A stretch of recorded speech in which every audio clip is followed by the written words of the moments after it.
अस्सलाम वालेकुम, मैं नया के किचन से खुशामदीद। आई होप आप सब खैरियत से होंगे। आज मैं बनाने लगी हूँ बहुत ही मज़ेदार और बेहतरीन से ज़बरदस्त से खुशबूदार जायकेदार आलू के स्नैक्स, और वो भी रात की बची हुई रोटी से।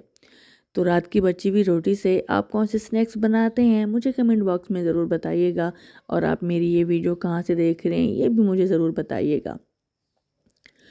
तो बच्चों के लंच बॉक्स में दीजिए, कोई मेहमान अचानक आ जाता है, आप इस तरह के स्नैक्स बनाकर फ़ौरन उनको दे सकते हैं। तो वीडियो स्टार्ट करने से पहले अगर आप मेरे चैनल पर नए नए आए हैं तो मैं आपको दिल से वेलकम करती हूँ।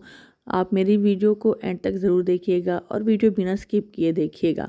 तो सबसे पहले हमने ले लेने हैं आलू। अब आलू कोई भी, जितने भी आपके पास बचे हुए हों वो आप उठा लीजिए। सब्जियां जो भी आपके पास मौजूद हैं वो आप ले सकते हैं, परेशान होने की बिल्कुल ज़रूरत नहीं। इनको उबाल लेना है और बग़ैर छिलका उतारे ही उबालिएगा। अब ले लेते हैं जनाब हरा धनिया धो के, हरी थोड़ी सी प्याज डालते हैं इसमें, 2 से 3 अदद छोटे साइज़ के, अगर एक बड़ी है तो एक काफ़ी है। सबसे पहले मटर को मैंने चॉप कर लिया है, प्याज भी अब मैं डाल के उसमें चॉप कर लूँगी।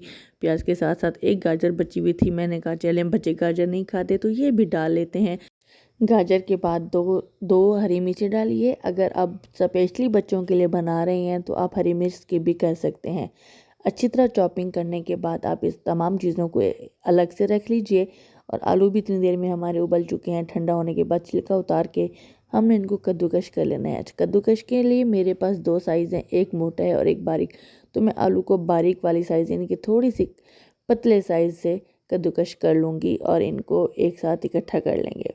आलू कद्दूकश करने के बाद आप देख सकते हैं बहुत ही ज़बरदस्त हो चुके हैं। अब हमने ले लेनी है रात की बची हुई रोटी। मेरे पास यहाँ पर 3 रोटियाँ बची हुई हैं। अगर आपके पास 2 हैं तो आप उनसे भी बना सकते हैं।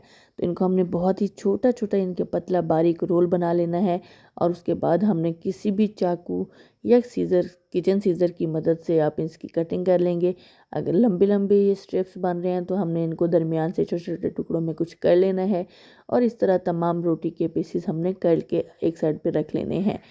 तो रोटी को हमने थोड़े से पानी में गीला कर लेना है। इतना गीला कीजिएगा कि इसमें तमाम जो हम मसाले डाल रहे हैं वो चिपक जाएं। नमक, चावल का आटा, अगर कॉर्नफ्लोर है तो 2 चम्मच वो डाल लीजिए। नमक हस्बे ज़रूरत, लाल मिर्च हस्बे ज़रूरत, और भर के हरा धनिया डाल के इन तमाम चीज़ों को मिक्स कर लेना है और इनको एक साइड पे रख लेना है। अब हम ले लेते हैं कद्दूकश किए हुए आलू, इनमें भर के डाल देना है हरा धनिया। अगर आपके पास पुदीना मौजूद है तो वो भी डाल सकते हैं। चॉप्ड की हुई वेजेस आलू के हिसाब से डालिएगा। उसके बाद हमने इसमें कुछ मसाले डालने हैं। तो सबसे पहले मैं डाल रही हूँ चिली फ्लेक्स यानी कि कुटी हुई लाल मिर्च, और उसके बाद डाल रही हूँ थोड़ी सी अजवाइन हाजमे के लिए, अनार दाना, अगर आपके पास पाउडर है तो आमचूर का पाउडर वो भी ऐड कर सकते हैं।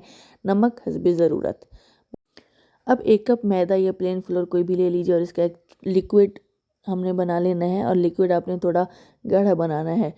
टिक्की को हमने शेप देनी है। आप इसके आलू के कटलेट्स भी बना सकते हैं, बहुत ही मज़ेदार और बेहतरीन से बनेंगे। और आपने सबसे पहले मैदे में कोट करना है, उसके बाद आपने इसके ऊपर रोटी के टुकड़े लगा लेने हैं, यानी कि जो हमने स्लाइस कटिंग किए हुए हैं वो सब इस पे लगा लेने हैं। कोटिंग आपने बहुत अच्छी करनी है। अगर कहीं से भी ये रोटी के पीस खुले हुए हुए तो कुकिंग ऑयल में आपके सारे ये आलू जो हैं वो निकल जाएंगे। वो मैं इसलिए आपको बता रही हूँ क्योंकि मुझसे ये एक गलती हुई है। ये आप देख सकते हैं, जो मैं अब दूसरी दफ़ा डाल रही हूँ ये थोड़ा खुला हुआ था, तो इसके तमाम पीसेस जो हैं वेजिस के वो सारे ऑयल में निकल गए थे। तो इसके लिए आपने एहतियात बहुत ज़रूरी करनी है। आप देख सकते हैं जितनी अच्छी बाइंडिंग होगी उतने ही हमारे मज़ेदार से स्नैक्स बनकर तैयार होंगे। तो क्रिस्पी क्रिस्पी मज़ेदार से हमारे पोटैटो स्नैक्स और रात की बची हुई रोटी भी हमारी यूज़ में आ गई है। कैसी लगी आपको मेरी ये रेसिपी मुझे ज़रूर बताइएगा। आई होप मेरी आज की रेसिपी आपको पसंद आई होगी। पसंद आई है तो चैनल को लाइक, शेयर और सब्सक्राइब करना मत भूलिएगा। साथ में बेल आइकन ज़रूर दबा दीजिए ताकि आपको डेली की वीडियोस का नोटिफिकेशन मिलता रहे। तो गर्मा गर्म पेश कीजिए जनाब केचप, चटनी या फिर रायते के साथ। मज़ेदार से स्नैक्स को एंजॉय कीजिए। मुझे अपनी दुआ में याद रखिए। नाया के किचन से इंशाल्लाह आपसे फिर मुलाकात होगी एक और आसान रेसिपी के साथ। इजाज़त दीजिए। अल्लाह हाफिज़।